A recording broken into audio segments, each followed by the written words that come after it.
Buenas imparables, soy el pastor Brian Chalai y es una alegría que seas parte de esta comunidad. Hoy arrancamos un nuevo libro de la Biblia y el último, así es, llegamos a Apocalipsis. Qué librazo que tenemos por delante, qué capítulos, uno de los libros por ahí más complicados y confusos muchas veces de entender, pero que revela una verdad tan hermosa, tan tremenda que realmente puede cambiar nuestro futuro. Por lo cual, hoy nos encontraremos con Dios en Apocalipsis 1 para seguir creciendo nuestra relación con Él. Recuerda estudiar este capítulo antes de escuchar el episodio e incluso puedes hacerlo durante, ya que como es un poco más complicada la lectura, podemos ir haciéndola juntos. Este no busca reemplazar tu estudio personal, sino motivarte y enriquecerlo. Con eso dicho, ahora sí, conversemos. ¿Qué verdad aprendemos sobre cómo es Dios y su dirección para nuestra vida? Padre, muchas veces ante la situación que estamos pasando, esa dificultad contra la cual estamos luchando, ese problema que estamos atravesando, cuando no vemos salida, nos preguntamos, ¿será que a Dios le importa mi situación? Y muchas veces nos sentimos solos, muchas veces nos sentimos desesperados, angustiados, porque como la realidad no cambia, uno comienza a dudar. Por lo cual, ayúdanos hoy a poder terminar este episodio con la seguridad de que tú estás a nuestro lado. Danos respuesta en medio de todo lo que estamos pasando para que podamos seguir adelante. En el nombre de Jesús oramos. Amén. ¿Alguna vez ante las dificultades y sufrimientos de la vida te preguntaste ¿dónde está Dios? ¿No sabe acaso lo que me está pasando? ¿No ve lo que me está sucediendo? ¿No oye lo que estoy atravesando? ¿Cómo seguir confiando cuando todo se derrumba? La Biblia es un libro compuesto por varios libros y estos libros son de diferentes géneros literarios. Hay poesías, cartas, historias o en el caso de Apocalipsis, profecía.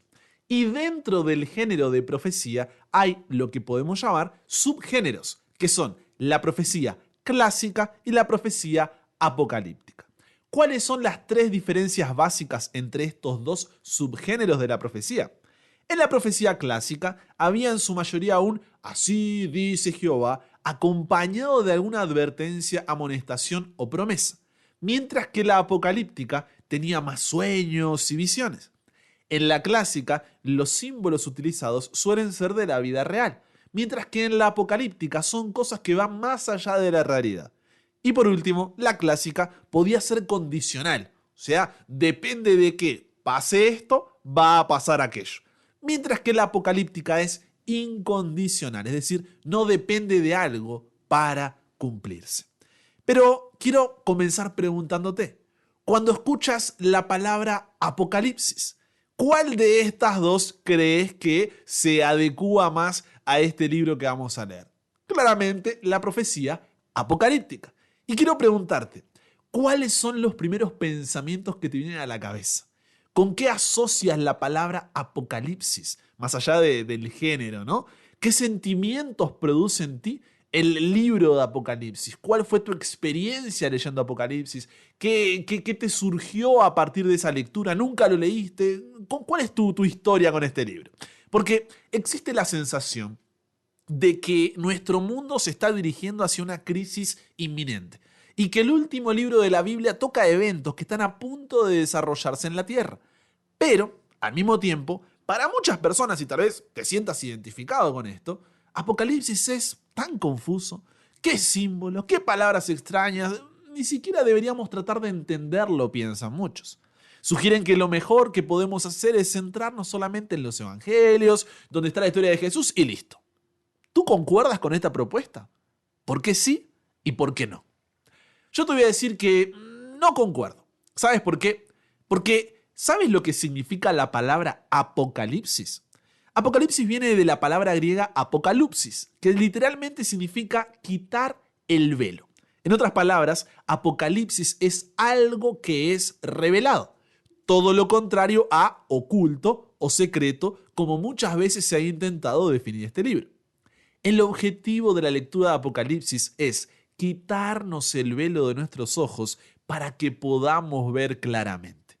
Ahora, tú podrías pensar, Brian, pero si Dios quería que su revelación fuera tan clara, ¿por qué no expresó simplemente las cosas como son y listo? ¿Para qué dar tanta vuelta? ¿Por qué usar todos esos símbolos, bestias, dragones, sello, trompetas, mujeres que sostienen copas de vino y tantas cosas más?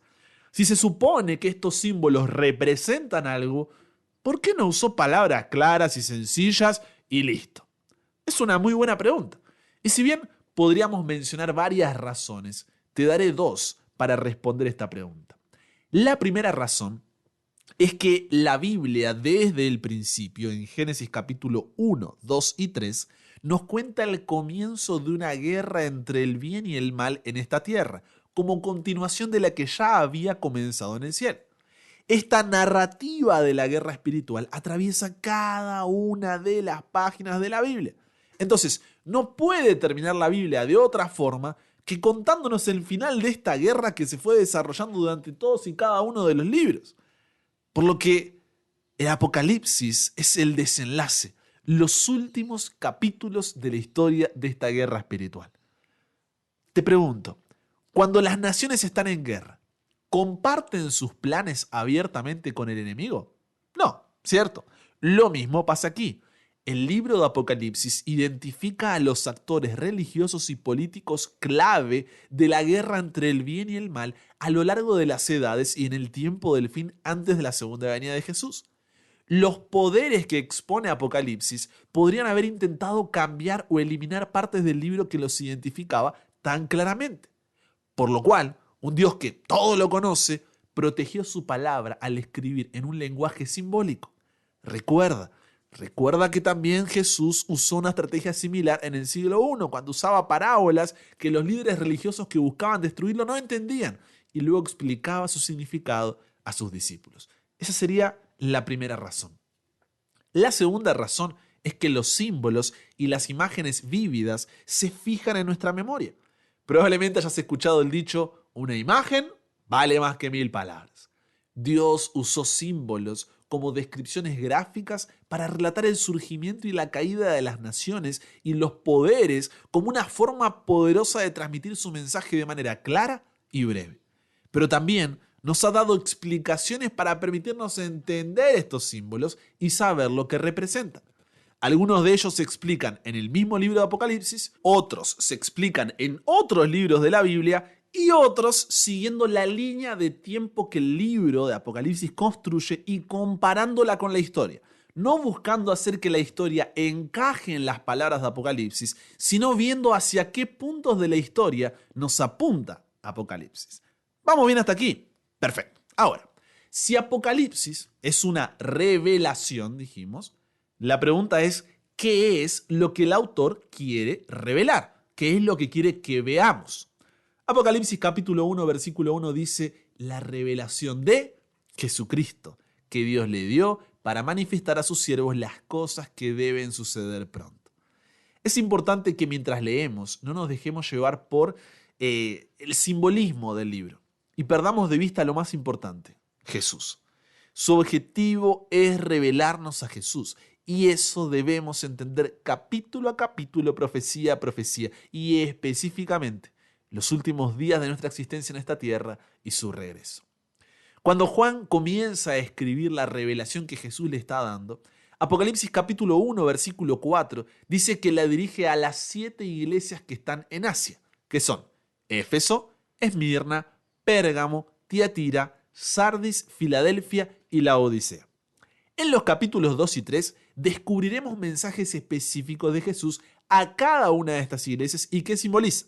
Pero por ahora, Juan quiere pintar un cuadro de Jesús, aquel que está dando esta revelación a su pueblo. Para eso, el apóstol hace varias declaraciones descriptivas acerca de Jesús en este capítulo 1. Lo presenta como el que es, el que era y el que ha de venir, haciendo referencia a su eternidad. Es el alfa y el omega, el primero y el último, que son la primera y la última griega del alfabeto griego. En español sería, Él lo es todo, de la A a la Z. Él es todo en todos. También dice que Él es testigo fiel del amor del Padre. Cuando estudiamos la vida de Jesús descubrimos cómo es el Padre.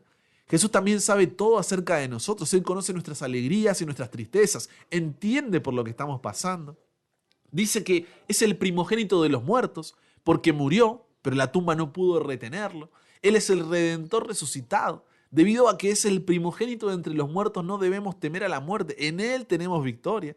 Dice que es el soberano de los reyes de la tierra, porque los reyes suben y bajan, pero Jesús reina sobre todos ellos y reina para siempre. Puede haber caos en el mundo y en nuestra vida, pero Jesús todavía está en el trono. Él hará que las cosas salgan bien al final. Es quien regresará a la tierra como lo prometió, y es aquel que nos ama y que con su sangre nos libró de nuestros pecados. Jesús es aquel que puede quitar todo tu pecado y culpa. Allí, en la isla de Patmos, Juan pudo tener una visión de Jesús glorificado, es decir, ya no el Jesús que caminó con él por las ciudades de Palestina enseñando y haciendo milagros, sino a Jesús como Rey de reyes y Señor de señores, como Dios. Así, Apocalipsis capítulo 1, versículos 12 al 16, hacen una descripción de esta imagen tan vívida, tan fuerte para Juan, similar a la descripción que vemos en Daniel capítulo 10, versículos 5 al 9. Juan nunca había visto a Jesús así. Tanto que en Apocalipsis capítulo 1, versículo 17 nos dice, cuando le vi, caí como muerto a sus pies. Y él puso su diestra sobre mí diciéndome, no temas, yo soy el primero y el último, y el que vivo y estuve muerto, mas he aquí que vivo por los siglos de los siglos. Amén.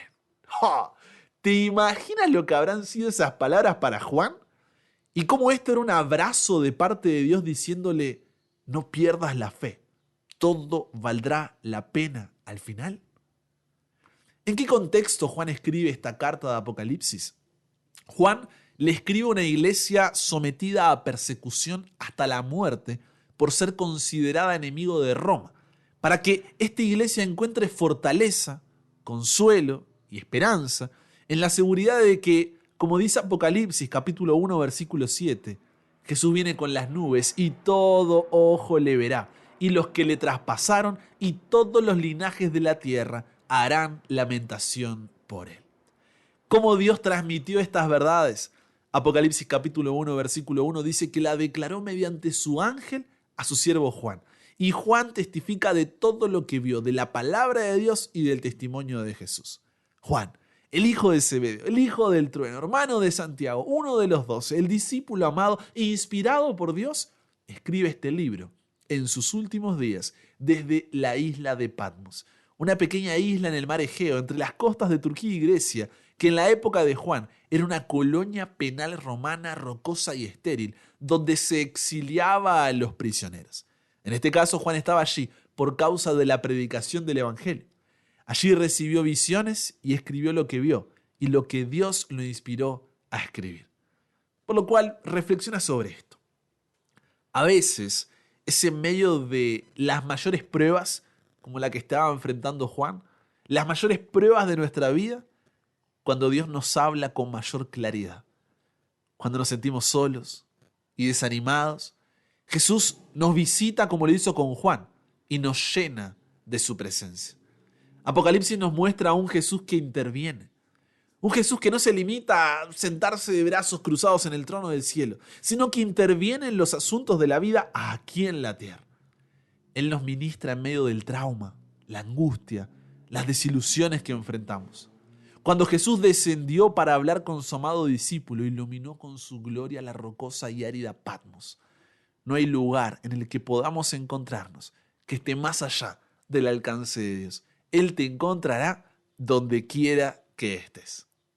Continuando, ¿qué es lo que debemos hacer si queremos ser bendecidos por el estudio de este libro? Apocalipsis capítulo 1, versículo 3 dice, bienaventurado el que lee y los que oyen las palabras de esta profecía y guardan las cosas en ellas escritas, porque el tiempo está cerca. Entonces, primero, leer las profecías de este libro. Segundo, escucharlas, o sea, prestar atención. Y tercero, guardar las cosas que están escritas en el libro. Guardar significa decir, obedecer, realmente respetar, vivir de acuerdo a la verdad que voy a descubrir. Resumiendo, leer, escuchar y guardar. ¿Vamos juntos? Leer, escuchar y guardar. Una más, leer, escuchar y guardar. Como ves, el propósito de estas profecías no es satisfacer nuestra necesidad curiosa o llenar nuestra mente con información, no. Apocalipsis es un libro que busca impactar toda nuestra vida. Su propósito es revelar a Jesús, nos acercará más a Él. Exige de nosotros que sigamos y obedezcamos cada una de las cosas que encontramos en este libro. Si no, seguirá siendo un libro extraño y confuso que preferiremos no tocar. Ahora, ¿cómo interpretar Apocalipsis para no terminar usando un texto fuera de contexto como pretexto? Cuando se trata de profecía apocalíptica, hay diferentes, vamos a llamarlas, escuelas de interpretación. O sea, una manera de decir que hay diferentes formas de interpretar el libro. Está la escuela historicista, la histórico-preterista, la histórico-crítica o preterista moderna, la futurista dispensacional, la idealista y la ecléctica. Esto es medio palabras complicadas, pero son nombres que se le da a estas formas de interpretación para poder diferenciarlas. Y te las resumo en una frase cada una. La escuela historicista interpreta las profecías bíblicas como eventos históricos que se extienden desde el pasado hasta el futuro, identificando símbolos con periodos específicos. Juan escribió el Apocalipsis y sus profecías abarcan desde los días de Juan hasta la Tierra Nueva. La escuela histórico-preterista considera que muchas profecías ya se cumplieron en el pasado, especialmente durante el Imperio Romano, y no necesariamente en el futuro. Aplican Apocalipsis a los inicios de la era cristiana. La escuela histórico-crítica o preterista moderna también se la llama, ve las profecías como escritas después de los eventos, o sea, como descripciones simbólicas de situaciones históricas que ya pasaron, especialmente relacionadas con el Imperio Romano. La escuela futurista dispensacional aplica la mayoría de las profecías a eventos futuros que todavía no sucedieron. La escuela idealista interpreta las profecías como representaciones simbólicas del conflicto espiritual entre el bien y el mal a lo largo de la historia, sin enfocarse en cumplimientos históricos específicos. Y la escuela ecléctica combina elementos de varias escuelas, considerando algunos eventos como futuros, otros como pasados y algunas profecías como símbolos a lo largo de la historia, resultando un enfoque bastante flexible. ¿Qué interpretación utilizaremos nosotros para el estudio de Apocalipsis y por qué? En Apocalipsis capítulo 1, versículo 19, Jesús le dice lo siguiente a Juan: escribe las cosas que has visto y las que son y las que han de ser después de estas. ¿Qué significa esto? Significa que la profecía apocalíptica comienza en los tiempos del profeta y nos lleva como si fuera un viaje en el tiempo, desde ese punto hasta el final de la historia, a través de diferentes estaciones donde se puede ver el desarrollo de la guerra entre el bien y el mal. Para eso seguiremos la escuela historicista de interpretación. En Apocalipsis Jesús dice que algunas profecías se cumplen en los días de Juan, algunas se están cumpliendo a medida que avanza el tiempo y algunas todavía están por cumplirse. Ese es un principio clave para tener en cuenta al examinar las profecías de Apocalipsis. Hay una secuencia, hay una progresión. No podemos agrupar todas las profecías del libro en una bolsa y colocarlas al final de los tiempos o en el pasado. Finalmente, el capítulo 1 de Apocalipsis prepara el camino para los capítulos 2 y 3, los mensajes de Jesús a las 7 iglesias. ¿Cómo lo hace? Juan vio a Jesús caminando entre 7 candelabros de oro. Estos candelabros, se nos dice, representan a las 7 iglesias. Y como veremos, estas 7 iglesias representan la iglesia cristiana en su totalidad, desde el comienzo del cristianismo hasta que Jesús regrese. Pero eso será para el siguiente episodio. En conclusión, ¿qué verdad aprendemos sobre cómo es Dios y su dirección para nuestra vida? Muchas veces ante las dificultades y el sufrimiento que atravesamos, nos preguntamos, ¿a Dios le importa mi situación? El capítulo 1 de Apocalipsis nos presenta a un Dios que está íntimamente familiarizado con cada persona de la tierra. Y eso te incluye a ti.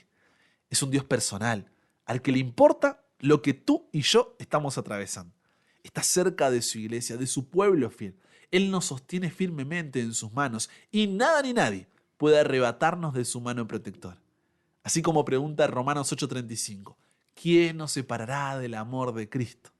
El libro de Apocalipsis como un todo es la respuesta que da Romanos capítulo 8, versículos 38 al 39. Estoy seguro de que ni la muerte ni la vida, ni ángeles ni demonios, ni potestades, ni lo presente ni lo porvenir, ni lo alto ni lo profundo, ni ninguna otra cosa creada nos podrá separar del amor de Dios que se halla en Cristo Jesús, Señor nuestro. Nada puede separarnos. Ese es el mensaje que Jesús le estaba dando a Juan mientras caminaba entre los 7 candelabros de oro, sosteniendo 7 estrellas en su mano derecha. A medida que profundicemos en el estudio del libro de Apocalipsis, veremos que Satanás hace, todo lo posible para separarnos de Jesús y utiliza varios poderes y fuerzas que surgirán en los últimos días para cumplir sus órdenes. Sin embargo, Jesús camina entre su pueblo y nada, ni lo presente ni lo porvenir, puede separarnos de su cuidado y su amor. No sé por qué situación estás pasando hoy, así como la iglesia cristiana la estaba enfrentando en su momento en el siglo I con la persecución cuando recibió esta extensa carta de Juan. Pero lo que sí sé es que Jesús sigue a tu lado, aunque no lo veas, aunque no lo sientas. Él sigue estando contigo. Espera en Él, confía en Él. Dios sabe, Dios oye y Dios ve. Que la esperanza de su regreso te dé la fortaleza y el consuelo para seguir adelante a pesar de todo lo que pueda estar sucediendo, colocando cada día tus ojos en Jesús y sabiendo que este no es el final. ¿Conversamos con Dios sobre esto? Padre, wow, qué tema, Señor, porque vamos a ser sinceros, nuestros sentimientos y pensamientos muchas veces nos engañan y ante lo que estamos pasando nos preguntamos si realmente tú estás con nosotros. Pero hoy tú nos has recordado de que siempre estás en el mismo lugar, de que jamás te apartas de nuestro lado, de que siempre nos cuidas, nos acompañas, nos fortaleces, nos consuelas. Y no siempre lo vamos a ver, no lo vamos a sentir, pero el poder tener esa certeza, esa seguridad, esa verdad, debe ser lo que nos mueva a cada instante, de cada desafío, de cada momento. Y gracias porque hoy tú dices presente. Y porque aún en medio del dolor y del sufrimiento sabemos de que tú sigues con nosotros, de que no desististe, de que te importamos, de que eres un Dios personal que quiere intervenir en nuestra vida. Nos entregamos hoy a ti, Señor. Cámbianos, renuévanos, transfórmanos, somos tuyos. En el nombre de Jesús oramos. Amén. Y con eso llegamos al final. Comparte con otros lo que aprendiste hoy. Súmate a la comunidad en WhatsApp totalmente gratis si todavía no lo has hecho, para recibir una notificación de tu celular cada mañana, escuchar los episodios sin conexión, tener material extra, hacer tus preguntas, acceder a contenido exclusivo y te espero en el siguiente para que nunca pares de aprender y nunca pares de crecer. ¿Por qué? Porque hasta el cielo no para.